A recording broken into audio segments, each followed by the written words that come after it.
Hello बच्चों, good morning बच्चों। आज हम आपके अगले चैप्टर ऐसे थे गांधी जी, इसकी रीडिंग करेंगे।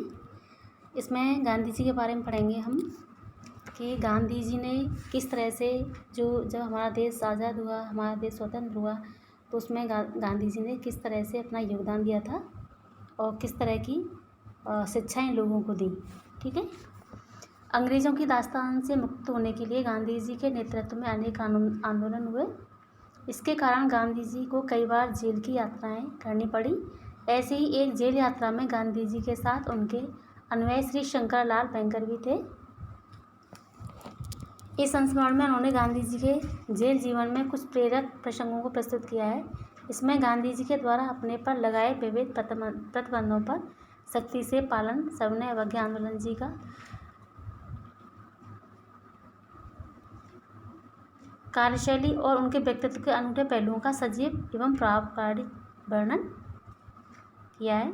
उनके अद्भुत व्यक्तित्व ने जेल के वार्डर और सुपरिटेंडेंट पर किस प्रकार अपने स्नेह और सद्व्यवहार की अमिट छाप छोड़ दी, ये इस पाठ का प्रतिपाद्य विषय है। तो आइए रीडिंग करते हैं इसकी। बारदोली में 1922 ईस्वी में प्रारंभ किए गए सत्याग्रह के लिए ब्रिटिश सरकार ने गांधी जी को 6 वर्ष की सजा दी थी। जो 1922 में बारदोली का सत्याग्रह हुआ था, जो गांधी जी के नेतृत्व में चला था इसमें, तो इससे जो ब्रिटिश सरकार थी उसने गांधी जी को 6 साल के लिए यरबदा जेल में डाल दिया। वहाँ जेल के अधिकारियों को आशंका रहती कि गांधी जी ने देश भर में सरकार के सामने जो बवंडर उठाया है, कहीं जेल में भी कुछ वैसा ही न करें। तो जो अंग्रेज़ थे उनको हमेशा ये डर रहता था कि हालांकि जो गांधी जी जेल में थे, लेकिन उनको हमेशा ये डर रहता था कि कहीं वो लोगों में कोई क्रांति पैदा न कर दें, लोगों तक अपनी आवाज़ न पहुंचा दें, ताकि उनके खिलाफ़ कोई क्रांति खड़ी न हो जाए। हमेशा उनको यही डर रहता था। अतः डर के मारे उन लोगों ने उन्हें जेल के एक अलग हिस्से में रखा था। वह त्रिकोणाकार था। उस हिस्से के सारे कमरे खाली करा दिए गए। उसमें भी बीच का कमरा गांधी जी के उपयोग के लिए तथा एक मेरे उपयोग के लिए दिया गया, जो दो तरफ से यह हिस्सा बंद था, किंतु एक तरफ से आंगन दिखाई देता था। तो जो अंग्रेज़ थे उन्होंने गांधी जी के लिए ऐसा कमरा दिया जिसके जो अगल बगल के जो कमरे थे बिल्कुल खाली थे, ताकि गांधी जी किसी से बात नहीं कर सकें और अपने अंदर जो क्रांति के जो प्रेरक तत्व हैं उनको दूसरों तक नहीं पहुंचा सकें, अंग्रेज़ों के खिलाफ़ कोई साजिश नहीं रच सके। उनको ये लगता था, अंग्रेज़ों को हमेशा ये लगता था कि हमारे विरुद्ध कोई ऐसी कोई क्रांति की चिंगारी न भड़का दें जिससे उनके लिए खतरा बन जाए। तो उनको एक अलग अलग कमरा दिया गया, वहीं पास में ही उनके अनुयायी थे। जेल के अन्य कैदियों के साथ गांधी जी का किसी प्रकार संपर्क नहीं रहना चाहिए, ऐसा जेल के अधिकारियों का विश्वास था। और गांधी जी के लिए जो वार्डर नियुक्त किया गया था उसे इसकी खास हिदायत दी गई थी। यानी जो गांधी जी के लिए वार्डर नियुक्त किया गया था, जिसकी जिम्मेदारी इसके ऊपर थी, तो उसको ये हिदायत दी गई या ऑर्डर दिया गया था कि गांधी जी किसी से बात नहीं कर पाएँ, सबसे अलग रहें, किसी से कोई संपर्क नहीं रहना चाहिए। ठीक है। पहले तो हिंदू या मुसलमान वार्डर रखे जाते थे, किंतु वे देर सवेर गांधी जी के प्रभाव में आ ही जाते थे। इस तरह से उनकी चौकसी के लिए एक सोमाली वार्डर नियुक्त किया गया था। बच्चों, पहले ये जो अंग्रेज़ थे, पहले क्या होता था कि जैसे गांधी जी के लिए जैसे कोई वार्डर हिंदू होता था या मुसलमान, लेकिन होता तो आखिरकार वो इंडिया का था। तो देर सवेर, जल्दी या देर में वो गांधी जी के प्रभाव में आ ही जाता था, यानी अपने देश के प्रति जो भावना है उनमें जग जाती थी। तो इस तरह से अपनी देशभक्ति उनमें किसी न किसी दिन अपना स्थान बना ही लेती थी। लेकिन अब की बार उन्होंने क्या किया, सोमाली का यानी विदेश का जो वार्डर था वो नियुक्त कर दिया गया। अफ्रीका में है, सोमाली एक जगह है, वहाँ का जो वार्डर नियुक्त किया गया।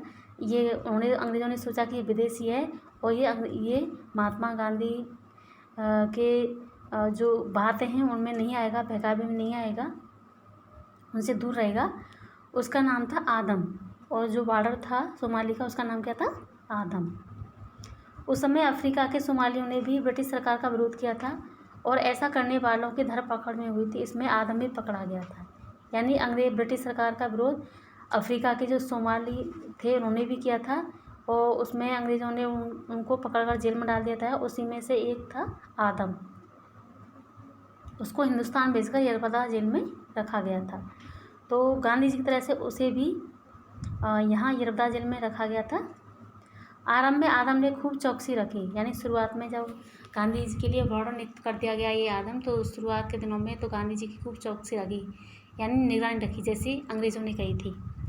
यदि कोई कैदी आंगन को से होकर जा रहा होता तो गांधी जी बाहर घूम रहे होते तो वह कैदी गांधी जी को प्रणाम किए बिना आगे न बढ़ता। परंतु आदम किसी को ऐसा कुछ करते देखता तो उसका नाम लिखकर दफ्तर में सूचित कर देता। यानी कि कोई भी आदमी जब इधर उधर से निकलता, गांधी जी सामने दिखते तो वो गांधी जी को प्रणाम करता था। तो जो आदम था वो क्या करता था, उसकी सूचना या उसका नाम लिखकर अंग्रेज़ों को दे देता था। 3 दिनों तक वह अत्यंत सख्ती के साथ पहरा देता रहा, किंतु चौथे दिन वह मेरे पास आया और कहने लगा, गांधी जी महज भी आदमी हैं, उनकी पहरेदारी क्या करनी। सुबह 4 बजे उठकर प्रार्थना करते हैं और सारा दिन काम में ही बीत जाता है। 2-3 दिन बच्चों यहाँ पर 2-3 दिन तक तो उसका जो पहरा था बहुत सख्त रहा, लेकिन धीरे धीरे वो गांधी जी की दिनचर्या को देखने लगा तो उनके व्यक्तित्व से वो बहुत ही प्रभावित हुआ और गांधी जी की तरफ स्वयं ही वो बढ़ गया। और उसने कहा कि इस तरह के इंसान की पहरेदारी क्या करनी, जो सुबह 4 बजे उठकर प्रार्थना करता है, सारा दिन काम करता है, इसे भूलने तक का अवकाश नहीं है। ऐसे मजहबी आदमी की पहरेदारी क्या करना। मैं उसकी बातों का तात्पर्य अच्छी तरह से नहीं समझ सका, इतना तो समझ गया कि गांधी जी को, बच्चों आगे का जो पैराग्राफ है उसको लीजिए।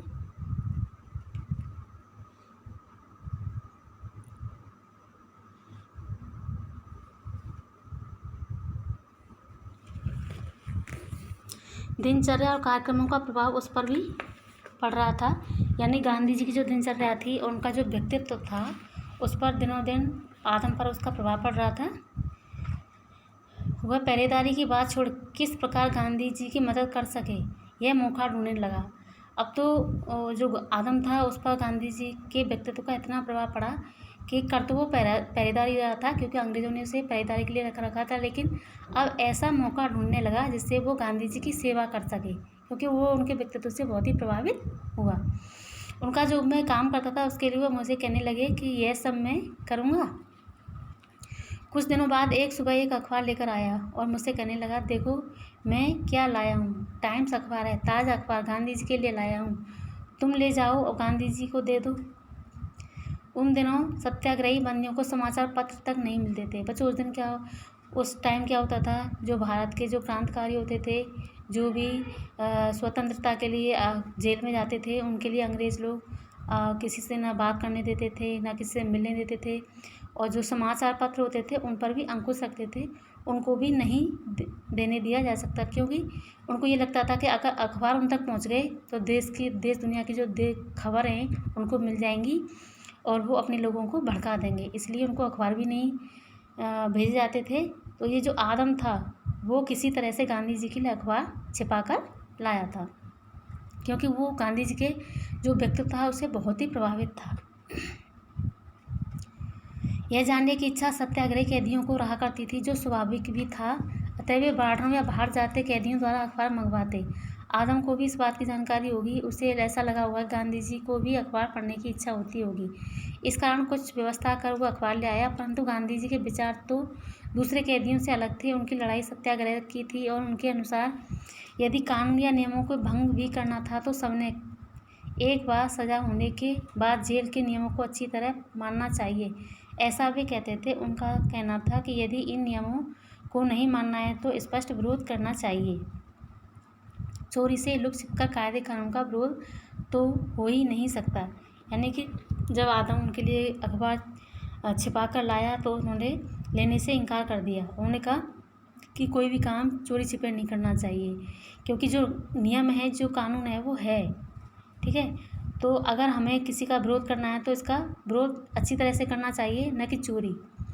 इस तरह से अतः आदम द्वारा लाया गया वो अखबार गांधी जी ने नहीं देखेंगे, यह मैं पहले ही जानता था। मैंने यह बात आदम को समझाई थी, यानी परंतु यह बात उनके दिमाग में बैठी नहीं। कहने लगा, तुम नहीं दे सकते तो मैं ही दे दूँगा। इतना कहकर वह सामने के कमरे में गया और गांधी जी के हाथ में अखबार दे दिया। गांधी जी ने प्रश्न सूचक दृष्टि से उसकी ओर देखकर पूछा, आदम ये क्या है।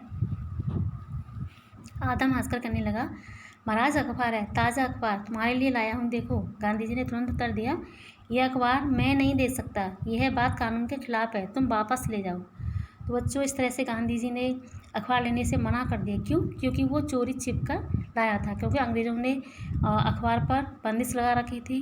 गांधी जी का ये मानना था कि कोई काम करना है तो चोरी छिप कर नहीं करना चाहिए। कोई भी नियम है तो वो नियम है, चाहे वो किसी का भी बनाया हुआ हो, ये तो चोरी हो गई। ठीक है, तो इस तरह से उन्होंने अखबार लेने से इनकार कर दिया। तो आज के लिए इतना ही काफ़ी है।